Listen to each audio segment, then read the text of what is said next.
Primera parte, la no contradicción. Capítulo 1. El tema. P1.1.1. Signo de interrogación abierta. ¿Quién es John Galt? Estaba oscureciendo, y Eddie Willis no podía distinguir bien la cara del vagabundo que lo había interpelado sin énfasis alguno.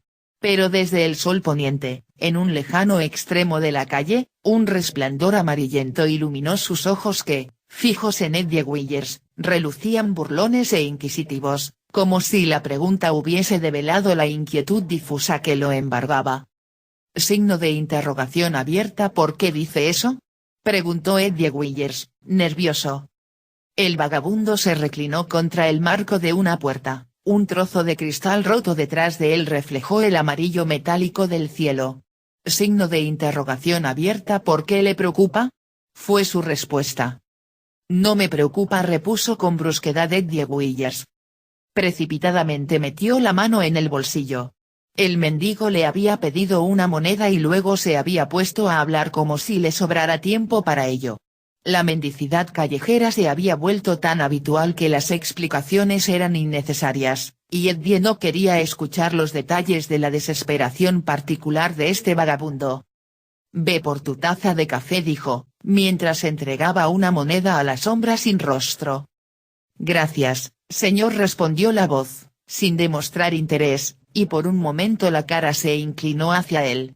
Estaba curtida por el viento, surcada por líneas de cansancio y también por cierta resignación cínica, pero su mirada era inteligente. Eddie Willis siguió su camino preguntándose por qué regularmente a esa hora del día experimentaba esa sensación de miedo. No pensó, no era miedo, no había nada que temer, se trataba solo de una inmensa y difusa percepción, sin causa ni objeto.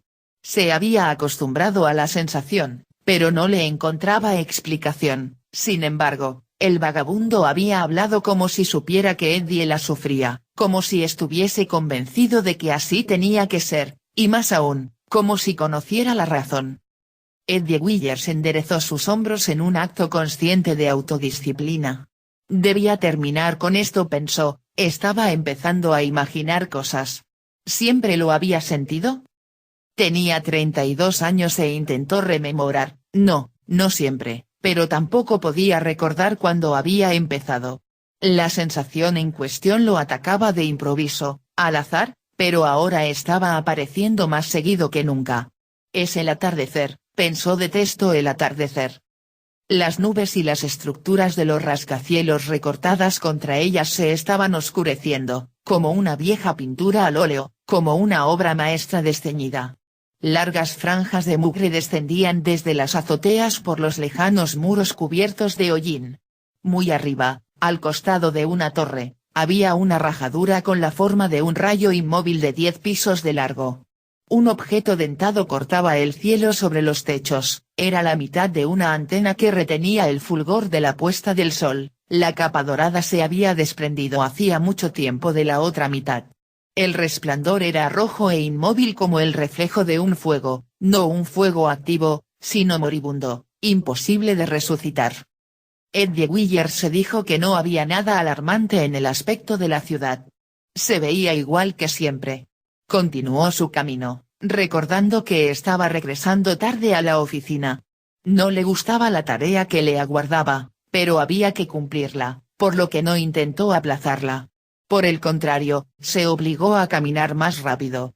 Dio vuelta en una esquina y en el estrecho espacio entre las oscuras siluetas de dos edificios que parecía el vano de una puerta, distinguió la página de un gigantesco calendario suspendido en el aire. Era el calendario que el alcalde de Nueva York había puesto el año anterior en lo alto de un edificio para que los ciudadanos pudieran saber la fecha, del mismo modo en que sabían la hora mirando el reloj de una torre gubernamental. El rectángulo blanco pendía sobre la ciudad, impartiendo ese dato a los transeúntes. En la luz oxidada de aquella puesta de sol, el rectángulo proclamaba, 2 de septiembre. Eddie Willis miró hacia otro lado. Nunca le había gustado ese calendario. Lo perturbaba de una manera que no podía explicar o definir, era una impresión que se unía a su intranquilidad. Había una frase capaz de explicar lo que el calendario parecía sugerir, pero no podía recordarla. Caminó, buscando a tientas las palabras que colgaban en su mente como una forma vacía que no podía llenar ni suprimir. Miró hacia atrás. El rectángulo blanco se erguía sobre los rascacielos, proclamando su sentencia inamovible, 2 de septiembre. Eddie Willis dirigió su mirada a la calle, hacia un puesto de verduras en el frente de una casa de ladrillo marrón. Vio una pila de brillantes zanahorias y frescas cebollas de verdeo, una limpia cortina blanca, ondeando en una ventana abierta, un autobús doblando con precisión en una esquina. Se preguntó por qué se sentía reconfortado, y luego, por qué experimentaba el repentino e inexplicable deseo de que todas aquellas cosas no permanecieran a la intemperie, sin protección frente al espacio vacío de más arriba. Cuando llegó a la Quinta Avenida, fijó su mirada en los cristales de los negocios por los que pasaba. No necesitaba ni deseaba comprar nada, pero lo complacía ver el despliegue de mercaderías, toda clase de bienes fabricados por el hombre para ser usados por el hombre. Disfrutaba del aspecto de aquella calle próspera. Al menos uno de cada 4 negocios estaba cerrado, con sus escaparates vacíos y oscuros. Sin saber por qué, recordó repentinamente el roble. Sin motivo aparente, evocó el árbol y los veranos de su niñez en la finca de los Taggart. Había pasado la mayor parte de su infancia con los hijos de los Taggart y ahora trabajaba para ellos, del mismo modo que su padre y abuelo habían trabajado para sus antecesores. El gran roble había crecido en una colina sobre el Hudson, en un paraje solitario de la finca. A los 7 años, a Eddie Willis le gustaba acercarse a él para contemplarlo. Llevaba siglos en ese lugar y le parecía que siempre seguiría allí. Sus raíces se aferraban a la colina como un puño cuyos dedos se hundían en la tierra. Eddie imaginaba que si un gigante lo tomara por la copa, no podría arrancarlo, sino que arrastraría consigo a la colina y al resto del mundo, como a una pelota colgando de un hilo. Se sentía seguro en presencia de ese roble, era algo que nada podía transformar ni amenazar, era su mayor símbolo de fuerza. Una noche, un rayo cayó sobre el roble. Eddie lo vio, a la mañana siguiente, partido por la mitad y descubrió entonces que el tronco era solo un túnel negro, una cáscara vacía. Su corazón se había podrido mucho tiempo atrás, en el interior no había nada, aparte de un polvillo gris que era dispersado por los caprichos del viento más leve. Su fuerza vital había desaparecido, y la forma hueca que se veía era incapaz de sostenerse sin ella. Años más tarde, oyó decir que los niños debían ser protegidos de los traumas, de su no conocimiento de la muerte, el dolor o el miedo. Pero estas cosas nunca lo habían afectado, su mayor impresión la tuvo cuando contemplaba inmóvil el agujero negro de aquel tronco. Era una inmensa traición, tanto más terrible porque no podía comprender que había sido traicionado. No era él, ni su confianza, sabía que era otra cosa. Eddie había permanecido allí un rato, en silencio, y luego había regresado a la casa. Jamás habló de esto con nadie, ni entonces ni nunca. Eddie Willis sacudió la cabeza, mientras el zumbido del oxidado mecanismo de un semáforo lo detuvo al borde de la acera. Estaba enfadado consigo mismo, no había motivo para recordar al roble precisamente esta noche. Ya no significaba nada para él, y solo le provocó un leve dejo de tristeza, una partícula de amargura que se agitó brevemente y desapareció, como una gota de lluvia sobre el cristal de una ventana que cayera en forma de signo de interrogación. No quería que ningún vestigio de tristeza nublara sus recuerdos infantiles, amaba a sus recuerdos. Cualquiera de aquellos días estaba para él inundado por una luz brillante e inmóvil. Le parecía que algunos de esos rayos más que rayos, destellos llegaban hasta el presente, para dar instantes ocasionales de esplendor a su trabajo, a su solitario apartamento y a la escrupulosa y pacífica progresión de su existencia. Evocó un día de verano cuando tenía 10 años. Esa vez, en un claro del bosque, su única y querida compañera de la infancia le había dicho lo que harían cuando fueran grandes. Las palabras eran directas y claras, como la luz del sol, la escuchó con admiración y asombro. Cuando ella le preguntó qué querría hacer, repuso sin vacilar, lo que sea correcto, y añadió, tú debes hacer algo grande. Quiero decir, nosotros dos juntos. ¿Qué? Preguntó ella. Y él respondió, no lo sé. Eso es lo que debemos descubrir. No basta con lo que has dicho, no basta con tener un negocio y ganarse la vida. Hay otras cosas, como vencer en batallas, salvar gente de incendios, o escalar montañas. ¿Para qué? Había dicho ella. Y él, el pastor dijo el domingo pasado que debemos siempre buscar lo mejor de nosotros. ¿Qué supones tú que es lo mejor de nosotros? No lo sé. Tendremos que averiguarlo, había asegurado él. Ella no había dicho nada. Miraba a la distancia, en la dirección en que se perdían las vías del ferrocarril. Eddie Willer sonrió. Hacía 22 años había hablado de lo que fuera correcto.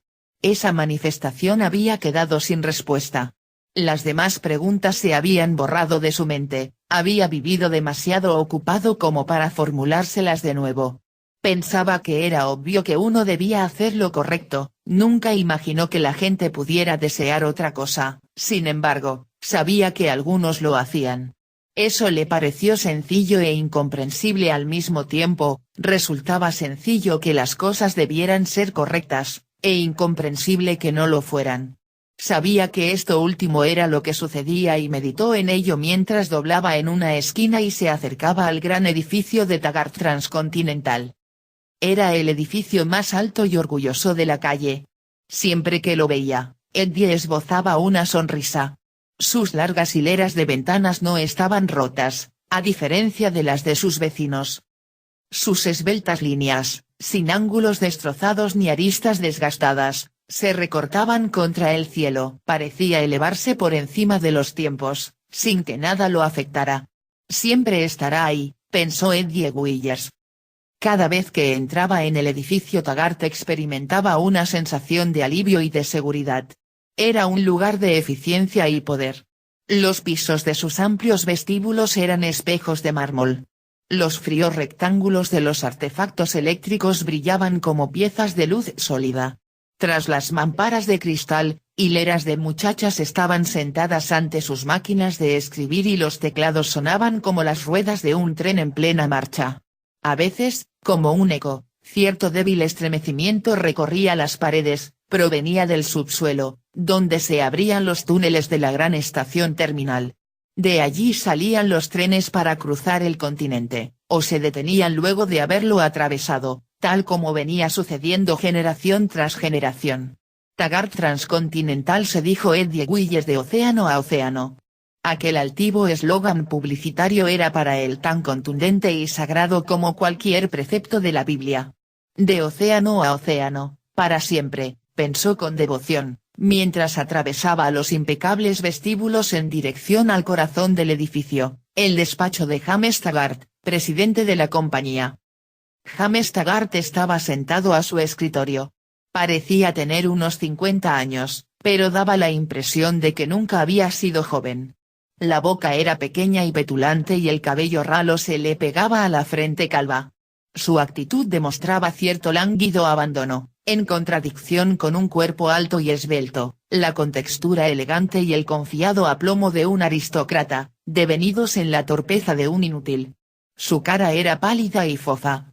La mirada de sus ojos claros y velados se desplazaba lentamente, sin detenerse nunca, rozando las personas y las cosas, mostrando un resentimiento sin límites hacia la existencia. Era un hombre obstinado y vacío. Tenía 39 años. Al oír que se abría la puerta, levantó la cabeza, irritado. «No me molestes. No me molestes. No me molestes», dijo. Eddie Willers se acercó al escritorio. «Es importante», Jim replicó sin levantar la voz. «Bueno, bueno. ¿De qué se trata?» Eddie Willers miró el mapa que colgaba de la pared.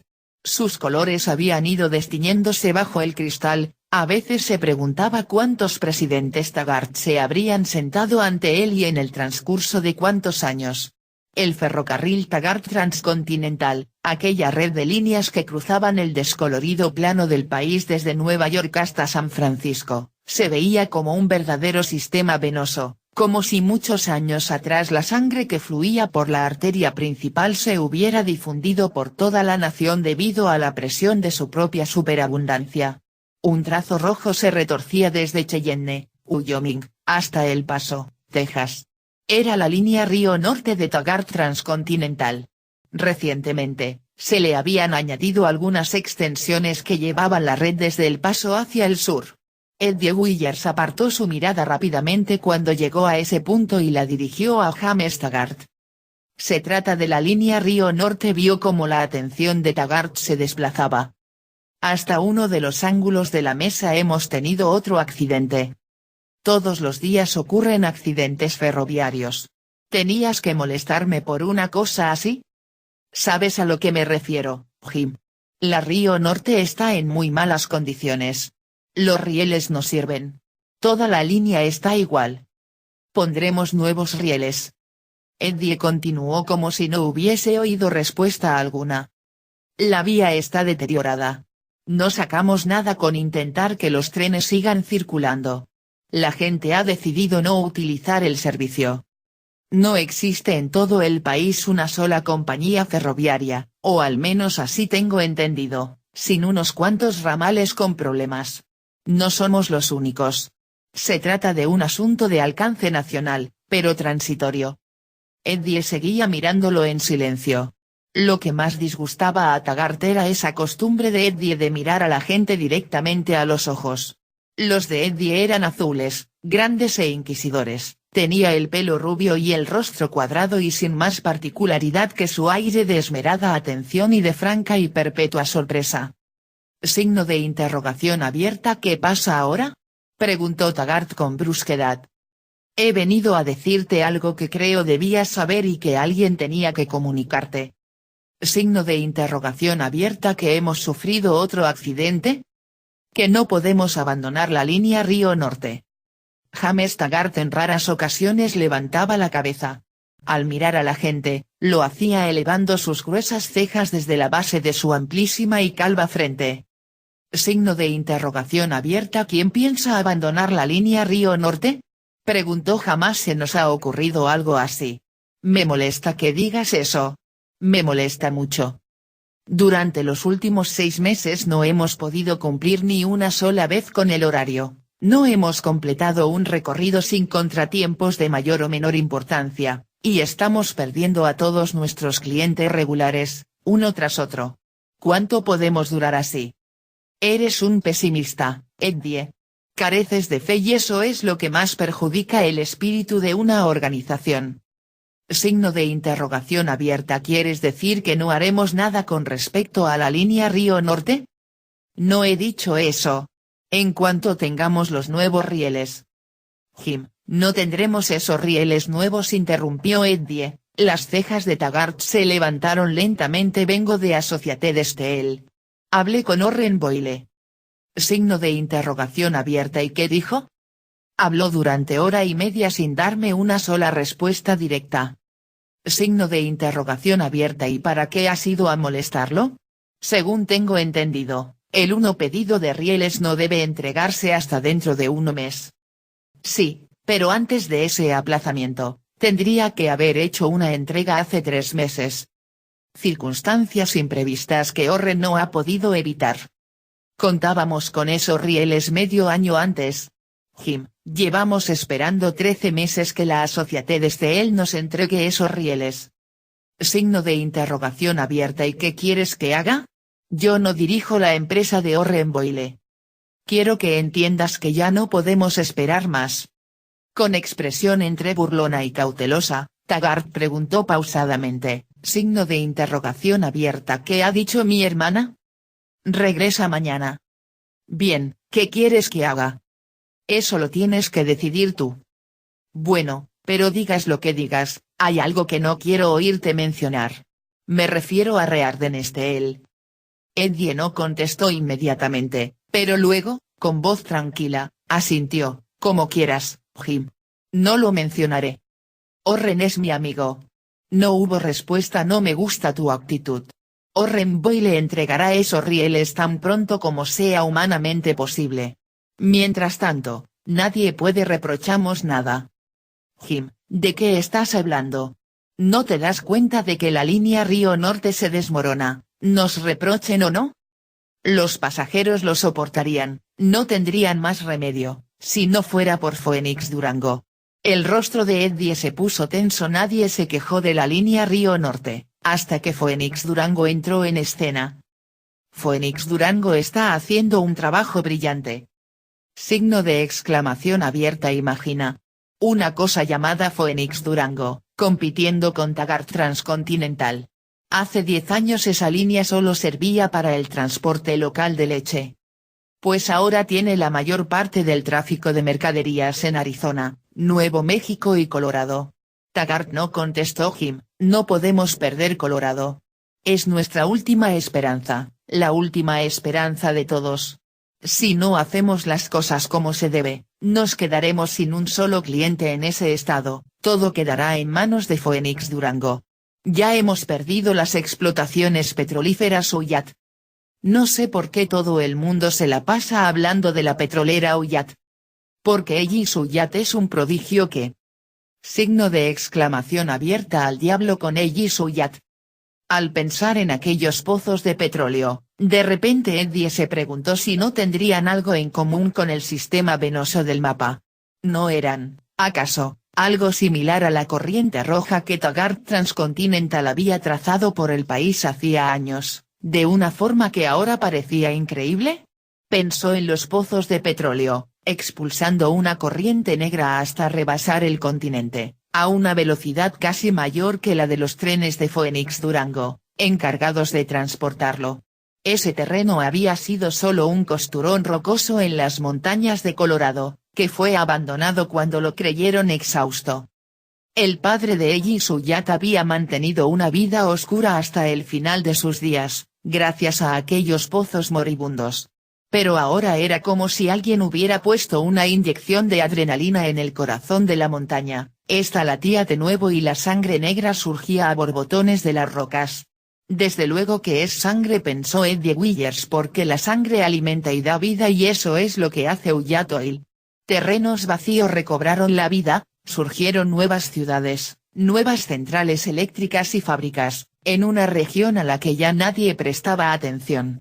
Eddie pensó en aquellas nuevas fábricas, fundadas en un tiempo en que los ingresos en concepto de transporte procedentes de las grandes industrias petrolíferas disminuían lentamente año tras año, un nuevo y rico yacimiento en una época en que las bombas extractoras se estaban deteniendo, una tras otra, un nuevo estado industrial, donde nadie había esperado ver más que ganado y remolachas.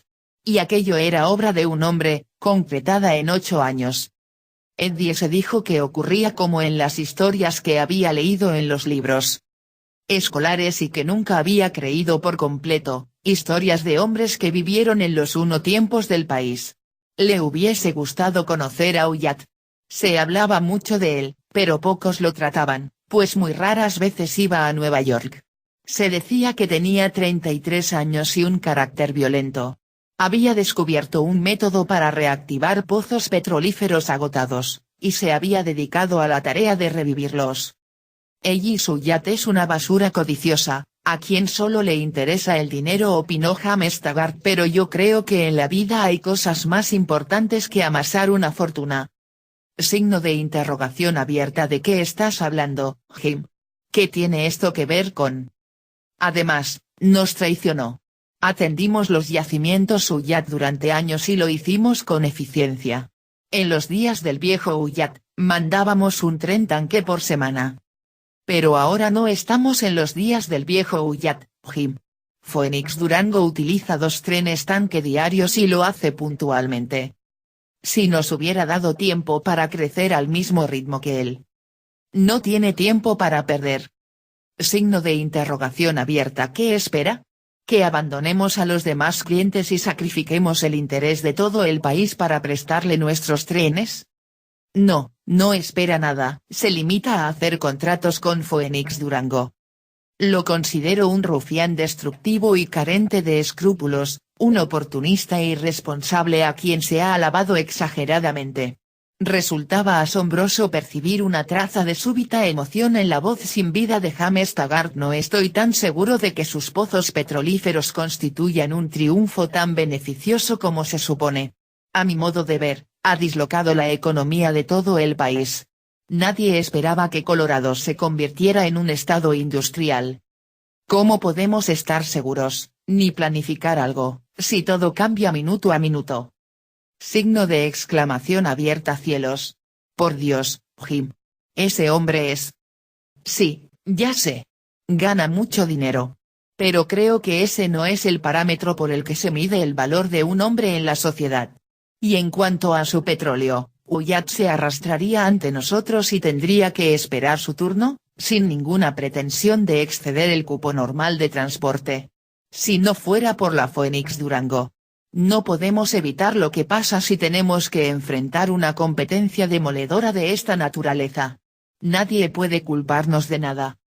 Eddie Willers pensó que la opresión que sentía en el pecho y la sien era resultado del esfuerzo que estaba realizando. Había decidido dejar aquello bien sentado, y el asunto era tan claro, pensaba, que nada podía impedir que Taggart lo entendiera, a no ser su fracaso en presentarlo debidamente. Lo había intentado con todas sus fuerzas pero no conseguía su propósito. Igual que en ocasiones anteriores, dijesen lo que dijesen, los dos nunca parecían hablar del mismo tema. Jim, ¿qué dices? ¿Qué importancia tiene que nadie nos recrimine nada, si el ferrocarril se desmorona? James Taggart sonrió. Era una sonrisa fina, divertida y fría. Eres conmovedor, Eddie. Es conmovedora tu devoción por Taggart Transcontinental, pero si no tienes cuidado, vas a acabar convirtiéndote en una especie de siervo feudal. Eso es lo que soy, Jim. Signo de interrogación abierta. ¿Crees que tu tarea consiste en discutir estos asuntos conmigo? No, desde luego que no. Entonces, ¿por qué no entiendes de una vez por todas que tenemos oficinas para cada una de estas cuestiones? ¿Por qué no informas de ello a la persona adecuada? ¿Por qué no vas a llorar sobre el hombro de mi querida hermana? Escucha, Jim. Sé muy bien que no tengo por qué venir a hablarte directamente, pero no puedo comprender lo que sucede. No sé qué te dirán tus asesores, ni por qué no pueden hacerte comprender esto, por eso lo estoy intentando yo. Aprecio mucho una amistad que se remonta a los tiempos de nuestra infancia, Eddie, pero, ¿crees que ello te autoriza a entrar aquí sin anunciarte, siempre que lo desees? Considerando tu cargo aquí, ¿no deberías tener en cuenta que soy el presidente de Taggart Transcontinental? Era perder el tiempo. Eddie Willer lo miró como siempre, sin ofenderse, simplemente perplejo, y preguntó, ¿entonces, no vas a hacer nada para modificar la línea Río Norte? No he dicho eso, no he dicho eso para nada. Taggart miraba en el mapa el trazo rojo que se extendía al sur de El Paso tan pronto como empiecen a funcionar las minas San Sebastián y nuestro ramal mexicano de beneficios. Signo de exclamación abierta. No hablemos de eso, Jim. Taggart se sorprendió por el fenómeno sin precedentes que representaba la expresión furiosa de Eddie al pronunciar tales palabras. Signo de interrogación abierta. ¿A qué viene semejante actitud? Lo sabes muy bien. Tu hermana dijo. Signo de exclamación abierta. Al diablo mi hermana. Exclamó James Taggart. Eddie Willer no se movió ni contestó, sino que permaneció con la vista hacia adelante, sin mirar a James ni nada de lo que había en el despacho. Transcurrido un momento, saludó con una inclinación y abandonó la oficina. En la antesala, los empleados del equipo de James Taggart estaban apagando las luces, listos para irse, pero Pop Harper, el jefe de personal, seguía sentado, manipulando las piezas de una máquina de escribir destartalada. En la compañía, todo el mundo pensaba que Pop Harper había nacido en aquel rincón, en aquel escritorio, y que nunca había intentado salir de allí. Ya desempeñaba ese cargo en los tiempos del padre de James Taggart. Pop Harper miró a Eddie Willers cuando éste salía del despacho del presidente. Su mirada, comprensiva y prolongada, Parecía decir que estaba seguro de que la visita de Eddie a aquella zona significaba problemas en la línea, sabía que nada había conseguido con esa reunión, cosa que, por otra parte, no le importaba. Era el mismo cínico desinterés que Eddie Willers había observado en las pupilas del vagabundo que lo abordara en aquella esquina. «Oye, Eddie, ¿sabes dónde podría comprar camisetas de lana?», preguntó. «He buscado en toda la ciudad y no las encuentro por ningún lado». «No lo sé», respondió Eddie deteniéndose. «¿Por qué me lo preguntas?». «Se lo pregunto a todo el mundo, quizás alguien lo sepa». Eddie miró intranquilo aquella cara inexpresiva, flaca, coronada de pelo blanco. «Hace frío aquí», dijo Harper, «y en cuanto llegue el invierno, será peor aún». Signo de interrogación abierta. «¿Qué estás haciendo?», le preguntó Eddie señalando las piezas de la máquina. Signo de exclamación abierta. «Esta maldita se ha vuelto a romper. No tiene sentido mandarla a arreglar. La última vez tardaron 3 meses. Pensé que podía repararla yo mismo, pero no durará mucho». Dejó caer el puño sobre las teclas. «Podrían venderte como chatarra. Tus días están contados». Eddie se estremeció. Era la frase que tanto se había esforzado en recordar, «tus días están contados». Pero no le era posible saber ya el motivo de su búsqueda. «De nada sirve», Eddie dijo Bob Harper. Signo de interrogación abierta. «¿De nada sirve qué?». «Nada. Todo».